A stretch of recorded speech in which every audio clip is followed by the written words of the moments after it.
प्रकरणातला आरोपी वाल्मिक कराडवर केज कोर्टामध्ये सुनावणी सुरू आहे। कराडला 10 दिवसांची पोलीस कोठडी द्यावी ही मागणी तपास अधिकाऱ्यांनी केली आहे। त्यामुळे वाल्मिक कराडचा पोलीस कोठडीतला मुक्काम लांबणार की थांबणार हे आज सुनावणीनंतर स्पष्ट होणार असल्याचं बघायला मिळत आहे। मात्र कराडवर अद्यापही संतोष देशमुख हत्या प्रकरणात आरोप ठेवण्यात किंवा ठरवण्यात आलेला नाहीये।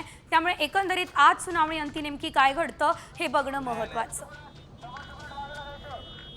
ज्या ठिकाणी सुनावणी सुरू आहे त्या कोर्टातून थेट आमचे प्रतिनिधी विनोद जिरे आपल्यासोबत फोन लाईन वरून जोडले गेलेले आहेत। विनोद, आपण पाहतोय आज खरं तर वाल्मिक कराड हा याचा जो मुक्काम आहे कोठडीमधला तो संपतोय की वाढतोय हे बघणं महत्त्वाचं असेल। सध्या या सुनावणी संदर्भातली काय अपडेट?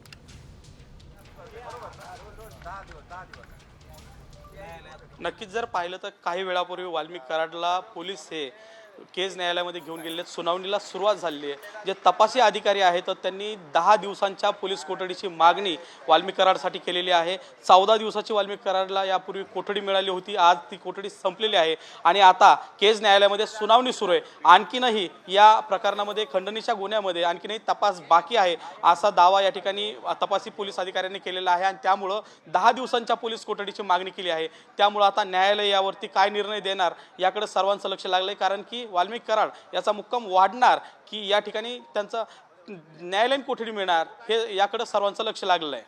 निश्चितच विनोद, मात्र खरं तर आता वाल्मिक कराड याला अद्यापही दोषी ठरवलेलं नाहीये। या संदर्भात नेमकी काय माहिती आहे? काल एवढं तीव्र आंदोलन झालं आणि त्यानंतर आता भूमिका नेमकी काय असू शकते कोर्टाची?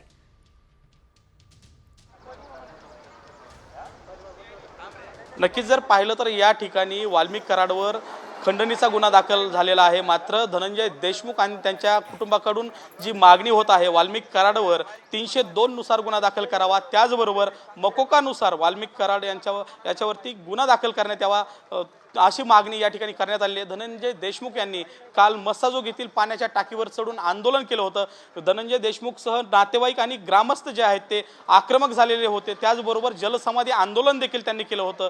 त्यामुळं या ठिकाणी आता या प्रकरणामध्ये वाल्मिक कराडवर 302चा गुन्हा दाखल होणार का, मकोकानुसार कारवाई होणार का याकडेच आता सर्वांचं लक्ष लागलेलं आहे। निश्चितच धन्यवाद विनोद दिलेल्या सर्व सविस्तर अपडेटसाठी। तर एकंदरीत आज ही सुनावणी सुरू झालेली आणि या सुनावणीमध्ये नेमकं आज काय घडतं हे बघणं देखील तितकंच महत्त्वाचं असेल। वाल्मिक कराड याचा कोठडीतला मुक्काम वाढतो की संपतो हे पाहणं महत्त्वाचं। आणखी एक मोठी अपडेट बघूयात या क्षणाची। वाल्मिक कराडवर केज कोर्टामध्ये सुनावणी आता सुरू झालेली आहे। तर कराडच्या 10 दिवसांच्या पोलीस कोठडीची मागणी पुन्हा एकदा करण्यात आलेली आहे। तपास अधिकाऱ्यांनी पोलीस कोठडीची मागणी केलेली आहे, त्यामुळे पुन्हा एकदा वाल्मिक कराड यांच्या कोठडीमध्ये वाढ होण्याची शक्यता वर्तवली जाते। एकंदरीत जर आपण बघितलं तर वाल्मिक कराड याच्यावर आतापर्यंत केवळ खंडणीचा गुन्हा दाखल आहे, मात्र संतोष देशमुख हत्या प्रकरणातला गुन्हा वाल्मिक कराडवर दाखल नाही आहे। कराडच्या सांगण्यावरून घुले आपण पाहतो ही मोठी अपडेट। कराडने थोपटेंकडे पैशांची मागणी केली असं वकिलांनी यावेळेस म्हटलंय। सरकारी वकिलांनी केस कोर्टामध्ये हा युक्तिवाद केला असल्याचं पाहायला मिळतंय। कराडच्या सांगण्यावरून घुले पवनचक्की कंपनीमध्ये गेला असं सुद्धा यावेळेस वकिलांनी म्हटलेलं आहे। एकंदरीत आपण पाहतो युक्तिवाद जो आहे तो आता कोर्टात सुरू झालेला आहे आणि या युक्तिवादामध्ये वकिलांची याशिवाय अधिकाऱ्यांची भूमिका अतिशय महत्त्वाची असणार आहे। तर पवनचक्की कंपनीमध्ये वाद झालेला होता आणि त्यानंतर खरं तर संतोष देशमुख यांची हत्या करण्यात आली असं सांगितलं जातं। त्यामुळे कराडच्या धमकीमुळे मॅनेजर सुद्धा दहशतीत आहे असं वकिलांनी म्हटलेलं आहे। त्यामुळे आता आज खरंच वाल्मिक कराड याच्या कोठडीमध्ये वाढ होते का हे बघणं महत्त्वाचं आहे। वाल्मिक कराडवर केज कोर्टामध्ये सुनावणी सध्या सुरू असल्याचं आपल्याला पाहायला मिळतंय। कराडच्या सांगण्यावरून खरं तर हे संपूर्ण जे काही घडलं ते घडलं होतं असं यावेळेस वकिलांचं म्हणणं असल्याचं देखील आपण एकंदरीत पाहतोय। त्यामुळे आता एकीकडे वाल्मिक कराड याची संपत्ती सुद्धा रडारवर असल्याचं आपण पाहिलेलं होतं, तर दुसरीकडे वाल्मिक कराड हा स्वतः रडारवर असल्याचं आपल्याला दिसतंय, कारण वाल्मिक कराड यांच्या कोठडीमध्ये वाढ होण्याची शक्यता आहे। कराडने कोणत्या गुन्ह्यातून संपत्ती कमावली हा देखील सवाल यावेळेस उपस्थित करण्यात आलेला आहे। कराडची संपत्ती कुठे याचा तपास आता करायचा आहे असं सुद्धा यावेळेस सांगण्यात आलेलं आहे। तर एकंदरीत वाल्मिक कराड याच्याकडे बेहिशेबी मालमत्ता असल्याचा दावा केला जातोय, मात्र ही बेहिशेबी मालमत्ता नेमकी आली तरी कुठून असा सवाल उपस्थित केला जातोय। कराडने कोणत्या गुन्ह्यांच्या माध्यमातून एवढी मोठी संपत्ती कमावली हा सुद्धा प्रश्न आहे।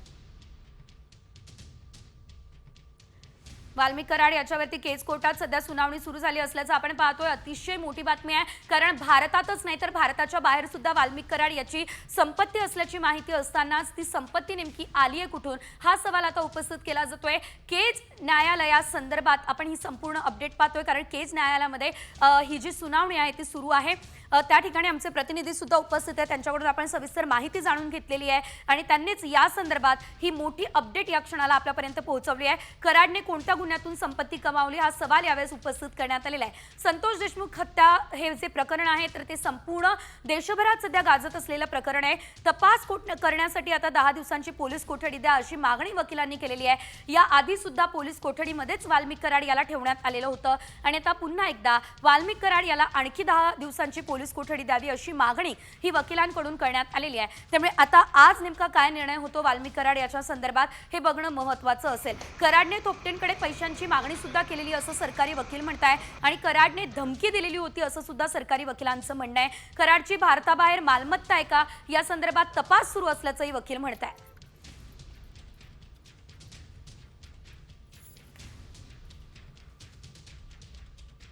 एकीकडे सुनावणी सुरू आहे तर दुसरीकडे वाल्मिक कराडचे समर्थक आक्रमक झाले. टॉवरवर चढून समर्थकांनी घोषणाबाजी केली आहे. परळीत समर्थक आंदोलक राणी लक्ष्मीबाई टॉवरवर चढले. वाल्मिक कराड यांना न्याय द्या असं म्हणत समर्थक टॉवरवर चढले.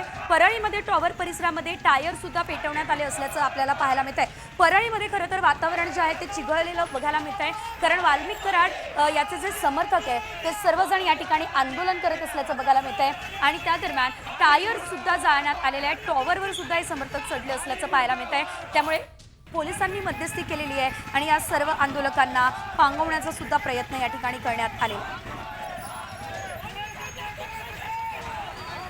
तर एकंदरीत सुनावणी सध्या सुरू झाली, मात्र परळी पोलीस ठाण्याबाहेर वाल्मिक कराड यांच्या आईचं ठिय्या आंदोलन सुरू आहे. राजकीय सूडभावनेतून आपल्या मुलाला अडकवण्यात येत आहे असा आरोप कराडच्या आईनं केलाय. मुलाला न्याय देण्याच्या मागणीसाठी कराडची आई परळी पोलीस स्टेशन बाहेर ठिय्या आंदोलनासाठी बसली आहे आणि या दरम्यान त्यांनी खरं तर आपल्या भावना व्यक्त केल्या.